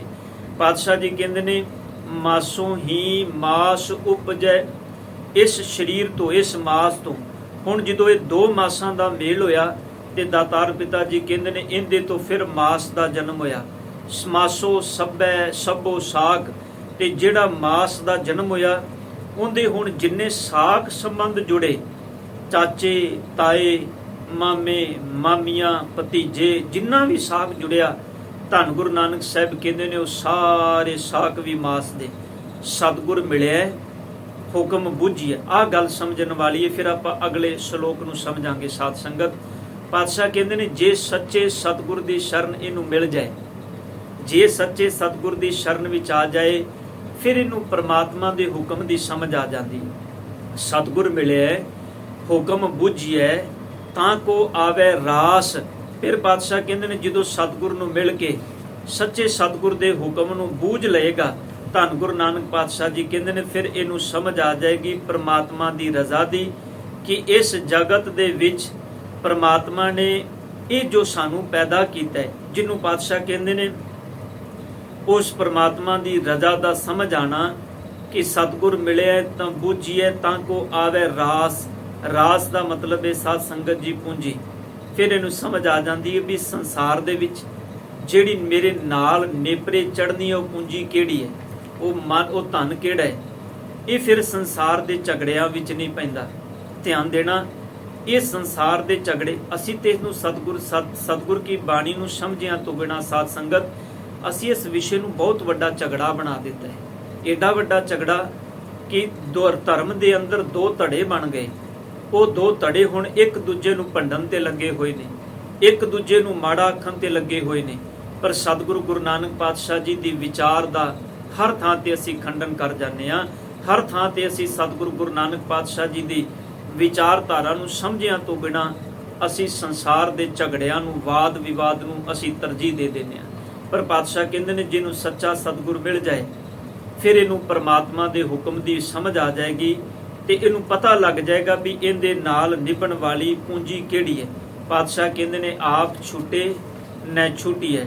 ਤੇ ਇਹਨੂੰ ਇਹ ਸਮਝ ਪੈ ਜਾਏਗੀ ਕਿ ਇਹ ਜਿਹੜਾ ਜ਼ੋਰ ਹੈ, ਇਹ ਜਿਹੜਾ ਬਲ ਹੈ, ਇਹਦੇ ਤੋਂ ਸਤਿਗੁਰ ਜੀ ਭਾਵ ਇਹ ਜਿਹੜੀ ਮਾਸ ਦੀ ਪ੍ਰਕਿਰਿਆ ਜੀਵਨ ਦੇ ਵਿੱਚ, ਇਹਨੂੰ ਧੰਨ ਗੁਰੂ ਨਾਨਕ ਪਾਤਸ਼ਾਹ ਕਹਿੰਦੇ ਨੇ ਆਪਣੇ ਜ਼ੋਰ ਨਾਲ ਇਸ ਤੋਂ ਬਚਿਆ ਖਲਾਸੀ ਨਹੀਂ ਹੁੰਦੀ। ਜੇ ਬੰਦਾ ਆਖੇ ਵੀ ਮੈਂ ਆਪਣੇ ਜ਼ੋਰ ਨਾਲ ਬਚ ਜਾਵਾਂ ਤੇ ਸਤਿਗੁਰੂ ਕਹਿੰਦੇ ਨੇ ਨਹੀਂ, ਤੂੰ ਮਾਸ ਤੋਂ ਜੰਮਿਆ, ਮਾਸ ਤੋਂ ਨਿੰਮਿਆ, ਮਾਸ ਦੇ ਨਾਲ ਵਿਆਹ ਹੋਇਆ। ਫਿਰ ਸਤਿਗੁਰੂ ਕਹਿੰਦੇ ਨੇ ਮਾਸੋ ਹੀ ਮਾਸ ਉਪਜੈ। ਇਹ ਸਾਰੀ ਪ੍ਰਕਿਰਿਆ ਤੋਂ ਸਤਿਗੁਰੂ ਕਹਿੰਦੇ ਨੇ ਕਿਵੇਂ ਬਚੇਗਾ? ਆਪਣੇ ਜ਼ੋਰ ਨਾਲ ਤੂੰ ਨਹੀਂ ਬਚ ਸਕਦਾ, ਆਪਣੇ ਬਲ ਨਾਲ ਨਹੀਂ ਬਚ ਸਕਦਾ। ਹਾਂ, ਪਾਤਸ਼ਾਹ ਕਹਿੰਦੇ ਨੇ ਅਸਲ ਵਿੱਚ ਇਹ ਜਿਹੜੀ ਚਰਚਾ ਹੈ, ਇਹ ਜਿਹੜੀ ਵਿਚਾਰ ਹੈ, ਨਾਨਕ ਬਚਨ ਵਿਨਾਸ਼ ਸਾਹਿਬ ਕਹਿੰਦੇ ਨੇ ਅਸਲ ਵਿੱਚ ਇਹ ਜਿਹੜੀ ਪ੍ਰਕਿਰਿਆ ਹੈ, ਇਹ ਜਿਹੜੀ ਵਾਦ ਵਿਵਾਦ ਦੀ ਗੱਲ ਹੈ, ਸਤਿਗੁਰ ਕਹਿੰਦੇ ਨੇ ਇਹ ਬੰਦੇ ਦੇ ਜੀਵਨ ਦੇ ਵਿੱਚ ਹਾਨੀ ਪੈਦਾ ਕਰ ਰਹੀ ਹੈ, ਇਹ ਇਨਸਾਨ ਦੇ ਜੀਵਨ ਵਿੱਚ ਨੁਕਸਾਨ ਪੈਦਾ ਕਰ ਰਹੀ ਹੈ। ਫਿਰ ਧੰਨ ਗੁਰੂ ਨਾਨਕ ਪਾਤਸ਼ਾਹ ਜੀ ਨੇ ਜ਼ਿਕਰ ਕੀਤਾ, ਸਤਿਗੁਰ ਕਹਿੰਦੇ ਨੇ ਮਾਸ ਮਾਸ ਕਰ ਮੂਰਖ ਝਗੜੇ। ਪਾਤਸ਼ਾਹ ਕਹਿੰਦੇ ਨੇ ਮਾਸ ਮਾਸ ਕਹਿ ਕੇ ਮੂਰਖ ਆਪਸ ਵਿੱਚ ਝਗੜ ਰਹੇ ਨੇ। ਇੱਕ ਕਹਿੰਦਾ ਨਹੀਂ ਖਾਣਾ ਚਾਹੀਦਾ, ਇੱਕ ਕਹਿੰਦਾ ਨਹੀਂ ਖਾਣਾ ਚਾਹੀਦਾ। ਪਰ ਸਤਿਗੁਰ ਕਹਿੰਦੇ ਨੇ ਗਿਆਨ ਧਿਆਨ ਨਹੀਂ ਜਾਣੇ। ਪਰ ਪਾਤਸ਼ਾਹ ਕਹਿੰਦੇ ਨੇ ਗਿਆਨ ਦੀ ਗੱਲ ਜਾਂ ਧਿਆਨ ਦੀ ਗੱਲ। ਸਤਿਗੁਰ ਕਹਿੰਦੇ ਨੇ ਧਰਮ ਦੀ ਦੁਨੀਆ ਵਿੱਚ ਦੋ ਚੀਜ਼ਾਂ ਨੇ, ਇੱਕ ਗਿਆਨ ਪਰਮਾਤਮਾ ਦਾ ਅਗੰਮੀ ਗਿਆਨ, ਤੇ ਦੂਜਾ ਉਸ ਗਿਆਨ ਦੇ ਉੱਤੇ ਸੁਰਤ ਨੂੰ ਟਿਕਾਣਾ ਧਿਆਨ। ਹੁਣ ਸਤਿਗੁਰ ਕਹਿੰਦੇ ਨੇ ਨਾ ਗਿਆਨ ਇਹਦੇ ਪੱਲੇ ਨਾ ਧਿਆਨ ਇਹਦੇ ਪੱਲੇ। ਧਰਮ ਦੀ ਦੁਨੀਆ ਦੇ ਵਿੱਚ ਧਰਮ ਦੀ ਗੱਲ ਕਰਨ ਵਾਲਾ, ਧਰਮ ਦਾ ਪੁਜਾਰੀ ਸਭ ਕਹਿੰਦੇ ਨੇ ਸਿਰਫ ਇਨਸਾਨੀਅਤ ਨੂੰ ਇਹਨਾਂ ਵਿਸ਼ਿਆਂ ਦੇ ਜੰਜਾਲਾਂ ਦੇ ਵਿੱਚ ਪਾ ਕੇ ਲੜਾ ਰਿਹਾ ਹੈ ਔਰ ਕੁਝ ਵੀ ਨਹੀਂ ਕਰ ਰਿਹਾ। ਉਹ ਸਿਰਫ ਇਹਨਾਂ ਵਿਸ਼ਿਆਂ ਦੇ ਅੰਦਰ ਬੰਦੇ ਨੂੰ ਉਲਝਾ ਰਿਹਾ ਹੈ ਤੇ ਇਸ ਉਲਝਾਹਟ ਦੇ ਵਿੱਚ ਉਹ ਆਪਣਾ ਉੱਲੂ ਸਿੱਧਾ ਕਰ ਰਿਹਾ ਹੈ। ਇਸ ਉਲਝਾਹਟ ਦੇ ਵਿੱਚ ਉਹ ਆਪਣੀਆਂ ਰੋਟੀਆਂ ਸੇਕ ਰਿਹਾ। ਜਿਵੇਂ ਸਾਧ ਸੰਗਤ ਇੱਕ ਰਾਜਨੀਤਿਕ ਬੰਦਾ ਹੁੰਦਾ ਹੈ ਨਾ, ਉਹ ਫੁੱਟ ਪੈਦਾ ਕਰਦਾ ਹੈ ਸਮਾਜ ਦੇ ਅੰਦਰ, ਉਹ ਦੋ ਧਿਰਾਂ ਨੂੰ ਲੜਾਉਂਦਾ ਹੈ ਤੇ ਉਹਦੇ ਤੇ ਫਿਰ ਆਪਣੀਆਂ ਰੋਟੀਆਂ ਸੇਕਦਾ ਹੈ। ਧੰਨ ਗੁਰੂ ਨਾਨਕ ਸਾਹਿਬ ਕਹਿੰਦੇ ਨੇ ਇਸੇ ਤਰ੍ਹਾਂ ਧਰਮ ਦਾ ਪੁਜਾਰੀ ਲੋਕਾਂ ਨੂੰ ਗਿਆਨ ਧਿਆਨ ਤੋਂ ਵੀ ਹੋਣਾ ਰੱਖ ਕੇ, ਅਸਲ ਗਿਆਨ ਦੀ ਸੂਝ ਤੋਂ ਵੀ ਹੋਣਾ ਰੱਖ ਕੇ ਬੰਦਿਆਂ ਨੂੰ ਧਰਮ ਦੇ ਨਾਮ ਦੇ ਉੱਪਰ ਇਹਨਾਂ ਵਿਸ਼ਿਆਂ ਨੂੰ ਲੈ ਕੇ ਆਪਸ ਵਿੱਚ ਲੜਾ ਰਿਹਾ ਹੈ। ਹੁਣ ਪਾਤਸ਼ਾਹ ਜੀ ਕਹਿੰਦੇ ਨੇ ਕੌਣ ਮਾਸ ਕੌਣ ਸਾਗ ਕਹਾਵੇ। ਸਤਿਗੁਰ ਕਹਿੰਦੇ ਨੇ ਦੱਸ ਮੈਨੂੰ ਤੂੰ ਕਿਹਨੂੰ ਮਾਸ ਆਖੇਂਗਾ ਤੇ ਕਿਹਨੂੰ ਸਾਗ ਆਖੇਂਗਾ। ਧਿਆਨ ਦੇਣਾ, ਕਿਹਨੂੰ ਮਾਸ ਆਖੇਂਗਾ, ਕੌਣ ਮਾਸ ਕੌਣ ਸਾਗ ਕਹਾਵੇ, ਕਿਸ ਮੈਂ ਪਾਪ ਸਮਾਣੇ ਦੱਸ ਮੈਨੂੰ ਤੂੰ ਆਪ ਨਿਰਣਾ ਕਰ। ਸਤਿਗੁਰ ਕਹਿੰਦੇ ਨੇ ਕਿਹੜੀ ਚੀਜ਼ ਹੈ ਜਿਹਨੂੰ ਖਾਣ ਦੇ ਨਾਲ ਪਾਪ ਵਿੱਚ ਸਮਾ ਜਾਵਾਂਗੇ, ਪਾਪ ਸਾਨੂੰ ਪਾਪ ਲੱਗੇਗਾ। ਮਾਸ ਖਾਣ ਨਾਲ ਪਾਪ ਲੱਗੇਗਾ ਕਿ ਸਾਗ ਖਾਣ ਨਾਲ ਪਾਪ ਲੱਗੇਗਾ। ਸਤਿਗੁਰ ਕਹਿੰਦੇ ਨੇ ਹੁਣ ਇਸ ਗੱਲ ਤੇ ਨਿਰਣਾ ਕਰ। ਧੰਨ ਗੁਰੂ ਨਾਨਕ ਪਾਤਸ਼ਾਹ ਜੀ ਹੁਣ ਇਸ ਗੱਲ ਨੂੰ ਖੋਲਦੇ ਨੇ। ਪਾਤਸ਼ਾਹ ਕਹਿੰਦੇ ਨੇ ਗੈਂਡਾ ਮਾਰ ਹੋਮ ਜਗ ਕੀਏ। ਇਹ ਪੰਡਤ ਵੇਖ, ਜਦੋਂ ਪੁਰਾਣੇ ਸਮੇਂ 'ਚ ਲੋਕ ਜੱਗ ਕਰਦੇ ਸਨ, ਹੋਮ ਜੱਗ, ਉਹਨਾਂ ਜਗਾਂ ਦੇ ਅੰਦਰ ਉਹ ਗੈਂਡਾ ਇਹ ਜਾਨਵਰ ਹੈ, ਇੱਕ ਬੜਾ ਵਿਸ਼ਾਲ ਜਾਨਵਰ ਜਿੰਦੀ ਚਮੜੀ ਸਰੀਰ ਦੀ ਬੜੀ ਮੋਟੀ ਹੁੰਦੀ ਹੈ। ਪਾਤਸ਼ਾਹ ਕਹਿੰਦੇ ਨੇ ਉਹਨੂੰ ਮਾਰ ਕੇ ਤੇ ਜੱਗ ਕਰਦੇ ਸਨ ਦੇਵਤਿਆਂ ਕੀ ਬਾਣੀ। ਤੇ ਇਹ ਕਹਿੰਦੇ ਸਨ ਇਹਨੂੰ ਮਾਰਨਾ ਜੱਗ ਕਰਨਾ ਇਹ ਦੇਵਤਿਆਂ ਦੀ ਬਾਣੀ, ਦੇਵਤਿਆਂ ਦਾ ਫਰਮਾਨ ਹੈ, ਇਹ ਧੁਰੋ ਫਰਮਾਨ ਹੈ, ਭਾਵ ਇਹ ਸਾਡੇ ਇਸ਼ਟ ਦਾ ਫਰਮਾਨ ਹੈ। ਤੇ ਪਾਤਸ਼ਾਹ ਕਹਿੰਦੇ ਨੇ ਜਿਹੜਾ ਜਾਨਵਰ ਜਿਹੜਾ ਜੀਵ ਮਾਰਿਆ ਜਾਂਦਾ ਸੀ, ਜਿਹਨੂੰ ਧਰਮ ਦੇ ਨਾਮ ਤੇ ਕਤਲ ਕੀਤਾ ਜਾਂਦਾ, ਮਾਰਿਆ ਜਾਂਦਾ ਸੀ, ਸਤਿਗੁਰ ਕਹਿੰਦੇ ਨੇ ਐਸਾ ਤੇ ਨਹੀਂ ਸਿਰਫ ਉਹਨੂੰ ਮਾਰ ਕੇ ਛੱਡ ਦੇਣਾ। ਹੁਣ ਮਰੇ ਹੋਏ ਦੇ ਮਾਸ ਨੂੰ, ਗੁਰੂ ਨਾਨਕ ਸਾਹਿਬ ਜੀ ਦੇ ਜੀਵਨ ਦੀ ਘਟਨਾ ਆਪਾਂ ਸਭ ਜਾਣਦੇ ਹਾਂ, ਕੋਹ ਬੱਕਰਾ ਰਿਨ ਖਾਇਆ ਸਭ ਕੋ ਆਖੇ ਪਾਏ। ਪਾਤਸ਼ਾਹ ਧੰਨ ਗੁਰੂ ਨਾਨਕ ਸਾਹਿਬ ਜੀ ਦੇ ਬਚਨ ਨੇ। ਜਦੋਂ ਘਰ ਵਿੱਚ ਜਨੇਊ ਦੀ ਰਸਮ ਹੋਣੀ ਸੀ, ਉਹ ਸਾਰਾ ਪ੍ਰਕਰਨ ਹੈ, ਉਹ ਘਰ ਵਿੱਚ ਸਭ ਕੁਝ ਤਿਆਰ ਕੀਤਾ ਜਾਂਦਾ ਹੈ। ਕਿਸ ਲਈ ਕੀਤਾ ਜਾਂਦਾ ਹੈ? ਤਾਂ ਕਿ ਲੋਕ ਆਇਆਂ ਨੂੰ ਉਹਨਾਂ ਨੂੰ ਮਾਸ ਦੇ ਕੇ, ਉਹਨਾਂ ਦੇ ਕੇ ਮਾਸ ਪਰੋਸ ਕੇ, ਕਿਉਂਕਿ ਇਹ ਢੰਗ ਸਨ ਸਮਾਜ ਦੇ ਉਸ ਵੇਲੇ। ਧੰਨ ਗੁਰੂ ਨਾਨਕ ਪਾਤਸ਼ਾਹ ਜੀ ਕਹਿੰਦੇ ਨੇ ਗੈਂਡਾ ਮਾਸ ਹੋਮ ਜਗ ਕੀਏ ਦੇਵਤਿਆਂ ਕੀ ਬਾਣੇ, ਮਾਸ ਛੋੜ ਬੈਸ ਨੱਕ ਪਕੜੇ। ਪਾਤਸ਼ਾਹ ਕਹਿੰਦੇ ਨੇ ਮਾਸ ਨੂੰ ਛੱਡ ਕੇ, ਮਾਸ ਛੋੜ ਬੈਸ ਨੱਕ ਪਕੜੇ। ਪਾਤਸ਼ਾਹ ਕਹਿੰਦੇ ਨੇ ਅਸਲ ਗੱਲ ਨੂੰ ਛੱਡ ਦਿੱਤੀ, ਮਾਸ ਛੋੜ ਬੈਸ ਨੱਕ ਪਕੜੇ, ਨੱਕ ਫੜ ਕੇ ਬਹਿ ਗਿਆ। ਜਦੋਂ ਬਾਸ ਨਾ ਆਈ, ਬਾਸ ਆਈ, ਭਾਵ ਸਤਿਗੁਰ ਕਹਿੰਦੇ ਨੇ ਇੱਕ ਤਰਫ ਤੂੰ ਧਰਮ ਦੇ ਨਾਮ ਤੇ ਜੱਗ ਕਰਦਾ ਹੈ ਤੇ ਜਾਨਵਰ ਨੂੰ ਮਾਰਦਾ ਹੈ, ਦੂਜੇ ਪਾਸੇ ਸਤਿਗੁਰ ਕਹਿੰਦੇ ਨੇ ਜਾਨਵਰ ਮਰਿਆ ਹੋਇਆ ਤੈਨੂੰ ਨਜ਼ਰ ਆ ਜਾਏ, ਤੂੰ ਨੱਕ ਆਪਣਾ ਬੰਦ ਕਰ ਲੈਂਦਾ ਹੈ ਕਿ ਇਹਦੀ ਵਾਸ਼ਨਾ ਵੀ ਮੈਨੂੰ ਨਾ ਜਾਏ। ਪਰ ਸਤਿਗੁਰ ਕਹਿੰਦੇ ਨੇ ਰਾਤੀ ਮਾਨਸ ਖਾਣੇ। ਪਰ ਜਦੋਂ ਰਾਤ ਹੁੰਦੀ ਹੈ, ਘਰ ਬਹਿ ਕੇ ਹੁਣ ਸੋਚਦਾ ਵੀ ਸਵੇਰੇ ਕਿਹੜੇ ਬੰਦੇ ਨੂੰ ਕਿਵੇਂ ਫਸਾਣਾ ਹੈ, ਕਿਹੜੇ ਬੰਦੇ ਕੋਲ ਕਿਵੇਂ ਮਾਇਆ ਇਕੱਠੀ ਕਰਨੀ ਹੈ, ਕਿਹੜੇ ਬੰਦੇ ਨੂੰ ਕਿਵੇਂ ਆਪਣੇ ਜਾਲ ਵਿੱਚ ਫਸਾਣਾ ਹੈ। ਸਤਿਗੁਰ ਕਹਿੰਦੇ ਨੇ ਕਿੰਨੀ ਕਮਾਲ ਦੀ ਗੱਲ ਏ। ਮਾਸ ਮਰੇ ਪਸ਼ੂ ਨੂੰ ਵੇਖਦਾ ਤੇ ਨੱਕ ਤੇ ਹੱਥ ਰੱਖ ਲੈਂਦਾ ਵੀ ਵਾਸਨਾ ਆ ਰਹੀ ਹੈ ਮਾਸ ਦੀ। ਪਰ ਸਤਿਗੁਰ ਕਹਿੰਦੇ ਨੇ ਰਾਤ ਨੂੰ ਬਹਿ ਕੇ ਪਰਪੰਚ ਰਚਦਾ ਹੈ ਵੀ ਸਵੇਰੇ ਕਿਸੇ ਦਾ ਹੱਕ ਕਿਵੇਂ ਖਾਣਾ ਹੈ। ਹੁਣ ਗੱਲ ਸਮਝ ਆਈ ਹੋਏਗੀ ਸਾਧ ਸੰਗਤ। ਅਸਲ ਵਿੱਚ ਧੰਨ ਗੁਰੂ ਨਾਨਕ ਸਾਹਿਬ ਕਹਿੰਦੇ ਨੇ ਹੱਕ ਖਾਣਾ ਵੀ ਤੇ ਮਾਸ ਖਾਣਾ ਹੀ ਏ। ਅਸੀਂ ਜਿਸ ਤਾਂ ਹੀ ਬਾਬੇ ਨਾਨਕ ਨੇ ਕਿਹਾ ਸੀ ਹੱਕ ਪਰਾਇਆ ਨਾਨਕਾ ਉਸ ਸੂਰ ਉਸ ਗਾਏ, ਗੁਰਪੀਰ ਹਾਮਾ ਤਾਂ ਭਰੈ ਜਾਂ ਮੁਰਦਾਰ ਨਾ ਖਾਏ। ਫਿਰ ਪਾਤਸ਼ਾਹ ਜੀ ਅੱਗੇ ਜਾ ਕੇ, ਕਿਉਂਕਿ ਸਾਧ ਸੰਗਤ ਤੇ ਸ਼ਬਦ ਬੜਾ ਲੰਮੇਰਾ ਹੈ, ਜੇ ਆਪਾਂ ਪੂਰੇ ਸ਼ਬਦ ਦੀ ਵਿਚਾਰ ਕਰਾਂਗੇ ਤੇ ਬਹੁਤਾ ਸਮਾਂ ਲੱਗੇਗਾ। ਇਸ ਕਰਕੇ ਮੈਂ ਬੇਨਤੀ ਕਰਨੀ ਵਿੱਚੋਂ ਵੀ ਮਾਸ ਛੋੜ ਬੈਸ ਨਕ ਪਕੜੇ ਰਾਤੀ ਮਾਨਸ ਖਾਣੇ। ਪਾਤਸ਼ਾਹ ਕਹਿੰਦੇ ਨੇ ਫੜ ਕਰ ਲੋਕਾਂ ਨੂੰ ਦਿਖਲਾਵੇ। ਪਾਤਸ਼ਾਹ ਜੀ ਕਹਿੰਦੇ ਨੇ ਬੰਦਾ ਕਰਦਾ ਕਿ ਇਹ ਫੜ ਕਰ ਲੋਕਾਂ ਨੂੰ ਦਿਖਲਾਵੇ, ਪਖੰਡ ਕਰਕੇ ਲੋਕਾਂ ਨੂੰ ਦਿਖਾਉਂਦਾ ਹੈ। ਭਾਵ ਇਹੋ ਜਿਹੇ ਪਰਪੰਚ ਕਰਕੇ ਲੋਕਾਂ ਨੂੰ ਦਿਖਾਉਂਦਾ ਹੈ, ਗਿਆਨ ਧਿਆਨ ਨਹੀਂ ਸੁਝੈ। ਸਤਿਗੁਰ ਕਹਿੰਦੇ ਨੇ ਇਹਨੂੰ ਗਿਆਨ ਦੀ, ਧਿਆਨ ਦੀ, ਪ੍ਰਮਾਤਮਾ ਦੇ ਰੱਬੀ ਗਿਆਨ ਦੀ ਸੂਝ ਨਹੀਂ, ਚੰਗੇ ਗੁਣਾਂ ਦੀ ਸਮਝ ਨਹੀਂ। ਹੁਣ ਸਤਿਗੁਰ ਕਹਿੰਦੇ ਨਾਨਕ ਅੰਧੇ ਸਿਓ ਕਿਆ ਕਹੀਏ। ਨਾਨਕ ਜੀ ਅੰਨੇ ਬੰਦੇ ਨੂੰ ਕੀ ਸਮਝਾਵਾਂਗੇ ਜਿਹਨੂੰ ਅੱਖਾਂ ਤੋਂ ਦਿਸਦਾ ਹੀ ਨਹੀਂ। ਪਾਤਸ਼ਾਹ ਕਹਿੰਦੇ ਨੇ ਉਹਨੂੰ ਕੀ ਸਮਝਾਓਗੇ, ਕਹੇ ਨਾ ਕਹਿਆ ਬੁਝੈ। ਉਹਨੂੰ ਜੇ ਚੰਗੀ ਗੱਲ ਆਖੋਗੇ ਤੇ ਉਹਨੂੰ ਸਮਝ ਨਹੀਂ ਆਣੀ। ਇਹੀ ਸਾਡਾ ਦੁਖਾਂਤ ਹੈ ਸਾਧ ਸੰਗਤ। ਤੁਸੀਂ ਕਿਸੇ ਨੂੰ ਸਮਝਾਉਣ ਜਾਓ, ਉਹ ਬੰਦਾ ਗੱਲ ਨੂੰ ਸਮਝਣ ਦੀ ਬਜਾਏ ਸੱਚ ਹੈ ਉਸ ਗੱਲ ਦੇ ਉੱਤੇ ਝਗੜਾ ਵਿਵਾਦ ਕਰਦਾ ਹੈ। ਸਤਿਗੁਰ ਕਹਿੰਦੇ ਨੇ ਇਹਨੂੰ ਬਹਿ ਕੇ ਸਮਝੋ। ਪਾਤਸ਼ਾਹ ਜੀ ਇਹੀ ਗੱਲ ਸਮਝਾਉਣਾ ਚਾਹੁੰਦੇ ਨੇ ਵੀ ਦੇਖ, ਅੰਧਾ ਸੋਏ ਜੇ ਅੰਧ ਕਮਾਵੇ ਤਿਸ ਹਿਰਦੈ ਸੇ ਲੋਚਨ ਨਾਹੀ। ਅੰਨਾ ਉਹੀ ਹੁੰਦਾ ਹੈ, ਪਾਤਸ਼ਾਹ ਜੀ ਕਹਿੰਦੇ ਨੇ ਜਿਹਦੇ ਕੋਲ ਅੱਖਾਂ ਦੀ ਜੋਤ ਨਹੀਂ, ਉਹ ਅੰਨਾ ਨਹੀਂ। ਸਤਿਗੁਰ ਕਹਿੰਦੇ ਨੇ ਅੰਨਾ ਉਹ ਹੈ ਜਿਹੜਾ ਅਗਿਆਨਤਾ ਦੇ ਅੰਦਰ ਕਰਮ ਕਮਾਉਂਦਾ ਹੈ। ਤਿਸ ਹਿਰਦੈ ਸੇ ਲੋਚਨ, ਉਹਦੇ ਕੋਲੋਂ ਉਹ ਨੇਤਰ ਨਹੀਂ ਜਿਨ੍ਹਾਂ ਨਾਲ ਉਹ ਸੱਚ ਵੇਖ ਸਕੇ। ਸੱਚ ਵਿੱਚ ਅੱਜ ਸਾਡੇ ਕੋਲੋਂ ਨੇਤਰ ਨਹੀਂ, ਕਿਉਂਕਿ ਸਾਧ ਸੰਗਤ ਅਸੀਂ ਡਿਪੈਂਡ ਹੋ ਗਏ ਹਾਂ ਧਾਰਮਿਕ ਲਾਣੇ ਦੇ ਉੱਤੇ ਵੀ ਇਹ ਨਿਰਣਾ ਕਰਨਗੇ ਤੇ ਅਸੀਂ ਨਿਰਣਾ ਕਰਨਾ ਹੈ। ਪਰ ਸੱਚ ਇਹ ਹੈ ਗੁਰਮੁਖੋ, ਇਹਨਾਂ ਨੇ ਨਿਰਣਾ ਕੋਈ ਨਹੀਂ ਕਰਨਾ, ਕਿਉਂਕਿ ਇਹ ਚਾਹੁੰਦੇ ਨੇ ਸਮਾਜ ਝਗੜਿਆਂ ਦੇ ਵਿੱਚ ਪਿਆ ਰਵੇ। ਇਹ ਨਿਰਣਾ ਬਾਣੀ ਪੜ੍ਹ ਕੇ ਸਾਨੂੰ ਆਪ ਕਰਨਾ ਪੈਣਾ। ਧੰਨ ਗੁਰੂ ਨਾਨਕ ਪਾਤਸ਼ਾਹ ਕਹਿੰਦੇ ਨੇ ਨਿਰਣਾ ਕਰ, ਮਾਸ ਇਸਤਰੀ ਪੁਰਖੈ ਜਾ ਨਿਸਮੇਲਾ ਉਥੈ ਮੰਦ ਕਮਾਹੀ। ਮਾਸੋ ਨਿੰਮੇ ਮਾਸੋ ਜੰਮੇ ਹਮ ਮਾਸੈ ਕੇ ਭਾਂਡੇ। ਗਿਆਨ ਧਿਆਨ ਕਛ ਸੁਝੈ ਨਾਹੀ ਚਤੁਰ ਕਹਾਵੇ ਪਾਂਡੇ। ਸਤਿਗੁਰ ਕਹਿੰਦੇ ਨੇ ਬਾਹਰ ਕਾ ਮਾਸ ਚੰਗੇਰਾ ਭਾਈ। ਪਾਤਸ਼ਾਹ ਕਹਿੰਦੇ ਨੇ ਬਾਹਰ ਕਾ ਮਾਸ ਚੰਗੇਰਾ ਭਾਈ, ਘਰ ਕਾ ਬਾਹਰ ਕਾ ਮਾਸ ਮੰਦਾ ਸੁਆਮੀ, ਘਰ ਕਾ ਮਾਸ ਚੰਗੇਰਾ। ਪਾਤਸ਼ਾਹ ਕਹਿੰਦੇ ਨੇ ਘਰ ਦਾ ਮਾਸ। ਹੁਣ ਇਹ ਜੁਗਤਾਂ ਸਾਧ ਸੰਗਤ ਜੀ ਬੜੀਆਂ ਸਮਝਣ ਵਾਲੀਆਂ ਨੇ। ਪਾਤਸ਼ਾਹ ਜੀ ਕਹਿੰਦੇ ਨੇ ਲੋਕਾਂ ਨੂੰ ਭਰਮਾਂ ਵਿੱਚ ਪਾਉਣਾ ਏ, ਲੋਕਾਂ ਨੂੰ ਤੂੰ ਪਖੰਡਾਂ ਦੇ ਵਿੱਚ ਪਾਉਣਾ ਏ। ਪਾਤਸ਼ਾਹ ਕਹਿੰਦੇ ਨੇ ਜਿੱਥੇ ਤੂੰ ਸੰਸਾਰ ਦੇ ਆਦਿਕ ਮਾਸ ਤੋਂ ਪਰਹੇਜ਼ ਕਰਦੀ, ਭਾਵ ਮਾਸ ਤੋਂ ਹੀ ਪੈਦਾ ਹੋ ਕੇ ਮਾਸ ਤੋਂ ਪਰਹੇਜ਼ ਕਰਨ ਦਾ ਕੀ ਲਾਭ। ਪਹਿਲਾਂ ਵੀ ਤਾਂ ਸਤਿਗੁਰ ਕਹਿੰਦੇ ਨੇ ਮਾਂ ਪਿਓ ਦੇ ਮਾਸ ਤੋਂ ਹੀ ਇਹ ਸਰੀਰ ਬਣੇ ਨਾ। ਘਰ ਕਾ ਮਾਸ ਚੰਗੇਰਾ, ਆਪਣੇ ਘਰ ਦਾ ਮਾਸ ਬੰਦਾ ਹੈ, ਭਾਵ ਜਿਹੜਾ ਆਪਣੇ ਘਰ ਦਾ ਮਾਸ ਹੈ ਉਹਨੂੰ ਬੰਦਾ ਨਿੰਦਦਾ ਹੈ। ਪਰ ਸਤਿਗੁਰ ਕਹਿੰਦੇ ਨੇ ਬਾਹਰ ਕਾ ਮਾਸ ਚੰਗੇਰਾ। ਪਾਤਸ਼ਾਹ ਕਹਿੰਦੇ ਨੇ ਹੁਣ ਇਹ ਨੁਕਤਾ ਹੈ ਸਾਧ ਸੰਗਤ। ਇਸ ਕਰਕੇ ਸਤਿਗੁਰੂ ਗੁਰੂ ਨਾਨਕ ਪਾਤਸ਼ਾਹ ਜੀ ਨੇ ਜਿਹੜਾ ਨਿਚੋੜ ਦਿੱਤਾ ਅੰਤ ਵਿੱਚ ਜਾ ਕੇ, ਉੱਥੇ ਜਾ ਕੇ ਫਿਰ ਸਤਿਗੁਰੂ ਜੀ ਕਹਿੰਦੇ ਨੇ ਨਿਰਣਾ ਸਾਧ ਸੰਗਤ ਆਪਾਂ ਆਪਣੇ ਆਪ ਕਰਨਾ ਹੈ। ਉੱਥੇ ਜਾ ਕੇ ਪਾਤਸ਼ਾਹ ਜੀ ਫਿਰ ਕਹਿੰਦੇ ਨੇ ਕਿ ਤੋਇਓ ਅੰਨ ਕਮਾਦ ਕਪਾਹਾ ਤੋਇਓ ਤ੍ਰਿਭਵਨ ਗੰਨਾ। ਪਾਤਸ਼ਾਹ ਕਹਿੰਦੇ ਨੇ ਪਾਣੀ ਤੋਂ ਅੰਨ ਹੈ, ਪਾਣੀ ਤੋਂ ਕਮਾਦ ਹੈ, ਕਮਾਦ ਗੰਨਾ, ਪਾਣੀ ਤੋਂ ਹੀ ਕਪਾਹ ਹੈ, ਪਾਣੀ ਤੋਂ ਹੀ ਸਾਰੇ ਤ੍ਰਿਭਵਨ ਜੀਵਾਂ ਨੂੰ ਜੀਵਨ ਮਿਲਦਾ ਹੈ। ਪਾਤਸ਼ਾਹ ਕਹਿੰਦੇ ਨੇ ਤੋਇਓ ਅੰਨ ਕਮਾਦ ਕਪਾਹਾ ਤੋਇਓ ਤ੍ਰਿਭਵਨ ਗੰਨਾ। ਤੋਇਆ ਆਖੇ, ਹੁਣ ਪਾਣੀ ਕੀ ਆਖਦਾ ਹੈ, ਹਉ ਬਹੁ ਬਿਧ ਹੱਛਾ ਤੋਇ ਬਹੁਤ ਵਿਕਾਰ। ਕਿ ਵੇਖੋ ਧੰਨ ਗੁਰੂ ਨਾਨਕ ਸਾਹਿਬ ਕਹਿੰਦੇ ਨੇ ਹੁਣ ਪਾਣੀ ਕੀ ਆਖਦਾ ਹੈ। ਪਾਣੀ ਇਹ ਕਹਿੰਦਾ ਹੈ ਵੀ ਇਹ ਸੰਸਾਰ ਦੇ ਅੰਦਰ ਤੁਸੀਂ ਇੰਨਾ ਕੁਝ ਪਾਣੀ ਤੋਂ ਬਣਿਆ, ਮੈਂ ਕਈ ਤਰੀਕਿਆਂ ਨਾਲ ਤੁਹਾਡੀ ਭਲਾਈ ਕਰਦਾ, ਪਾਣੀ ਕਹਿ ਰਿਹਾ।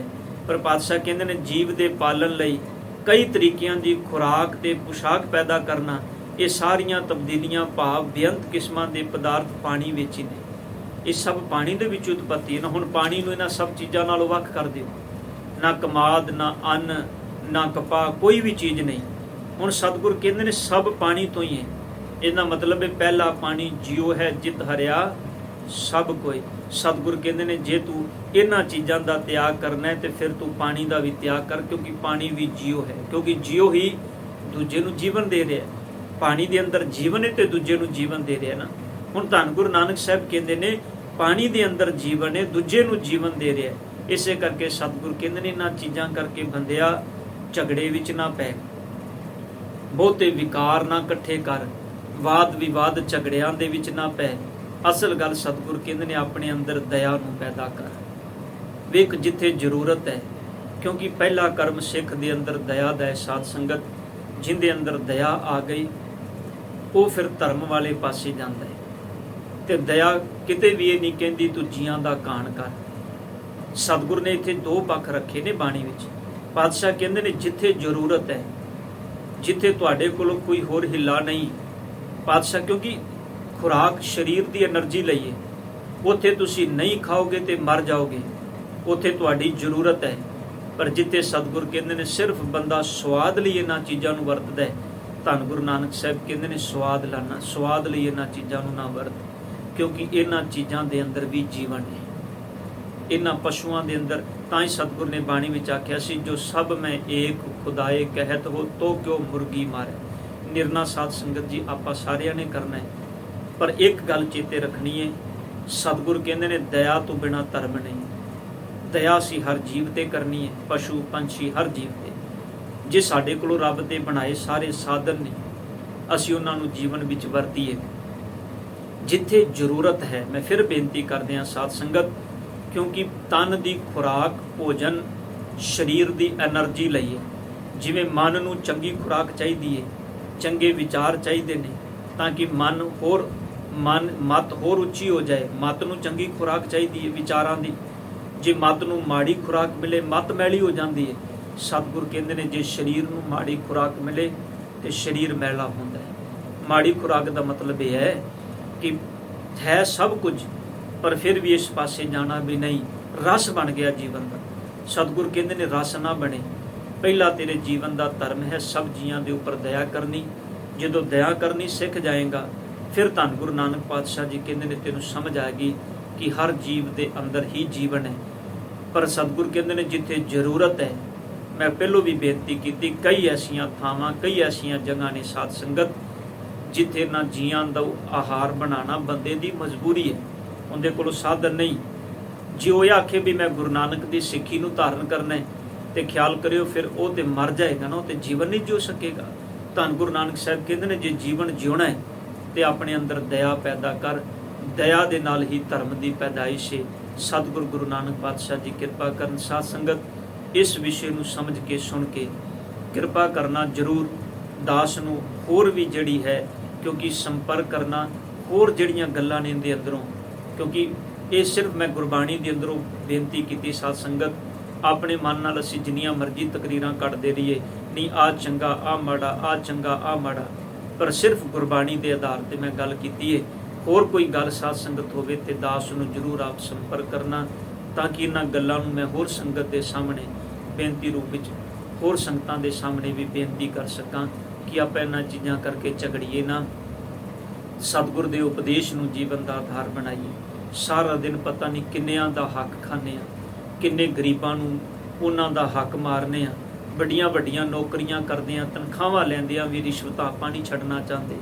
ਬੱਚੀ ਦਾ ਵਿਆਹ ਹੋਵੇ ਤੇ ਮੰਗ ਕੇ ਦਾਜ ਆਪਾਂ ਲੈ, ਇਹ ਸਭ ਮਾਸ ਖਾਣਾ ਹੀ ਤੇ ਹੈ। ਸਾਧ ਸੰਗਤ ਇਹ ਸਾਨੂੰ ਨਜ਼ਰ ਨਹੀਂ ਆਉਂਦਾ, ਪਰ ਸਾਨੂੰ ਆਹ ਚੀਜ਼ਾਂ ਬੜੀਆਂ ਨਜ਼ਰ ਆ ਰਹੀਆਂ ਨੇ। ਪਰ ਸਤਿਗੁਰ ਕਹਿੰਦੇ ਨੇ ਉੱਥੇ ਵੀ ਦਇਆ ਜ਼ਰੂਰੀ ਹੈ ਤੇ ਇੱਥੇ ਵੀ ਦਇਆ ਜ਼ਰੂਰੀ ਹੈ। ਸਤਿਗੁਰ ਕਿਰਪਾ ਕਰਨ, ਹੋਈਆਂ ਗਲਤੀਆਂ ਬਖਸ਼ ਲੈਣੀਆਂ ਜੀ। ਵਾਹਿਗੁਰੂ ਜੀ ਕਾ